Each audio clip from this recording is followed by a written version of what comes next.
Kũringana na rũhonge rwa ũthuthuria wa ciĩko cia ũmaramari, nĩ mahithũkĩtie atĩ ekwĩrwo anene a njũragano ya Dr Victoria Mutiso nĩ maabithaa a borithi arĩa magwetanĩtio na njama ĩno.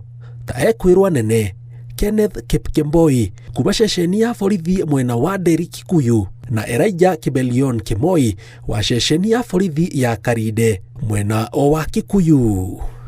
Inspector Kenneth Kipkemboi son, the officer in charge of Nderi Police Post under Kikuyu Police Station, has been positively identified as the link person between the financiers and the operational team, as well as the source of the murder weapon.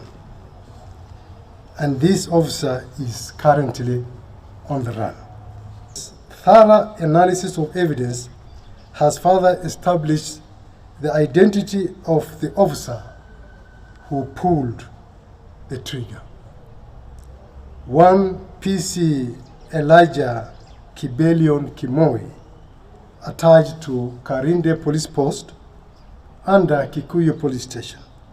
He has equally been arrested, and again we were able to forensically place him to the scene of the fatal shooting. Amina augĩte no nĩ njama yabangĩtwo ũrĩa kwambĩrĩria na ũrĩa kũrĩka, akiuga ekwĩrwo mambĩte gũkombora ngari mũthemba wa Prado na makamĩhitha namba na gũcoka gũkinyanĩria wĩra wao kũrĩa marathire Dr Mutiso taxi-inĩ. We managed to get hold of the owner of these two motor vehicles, who indeed confirmed to us that the two vehicles were hired out to Daniel Mwangi Njoroge on 29th of July 2026, and he returned the same on 30th of July 2026. We have also established that the vehicle had a tracking device, which tracking device placed the vehicle directly at the scene of the fatal shooting. Ndeto ici itithireire haha. Amina augĩte arĩa marekwĩrwo gũkorwo marĩ thutha wa njama ĩno nĩ Rose Mbinde Mulwa na mũriũ Christopher Mulwa, na arĩa nĩ mũtumia na mwana wa ũrĩa ũrarĩ mũthuri wa Dr Mutiso, na kwaya ngucanio ĩno yaumanĩte na maũndũ megiĩ igai. Investigators have further established that Rose Mbinde Mulwa and her son Christopher Mulwa were the primary organizers and financiers of the conspiracy.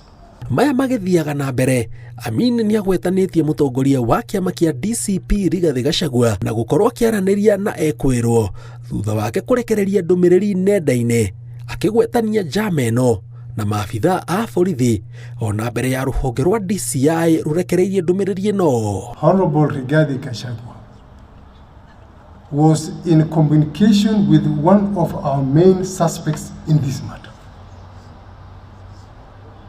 who was feeding him with this information. And that one we were able to establish. And apparently, he also appears to have been in communication with the border rider. But what we are saying is, if really Rigathĩ Gachagua meant well for these particular investigations, because we are not dealing with politics, we are dealing with a murder investigation.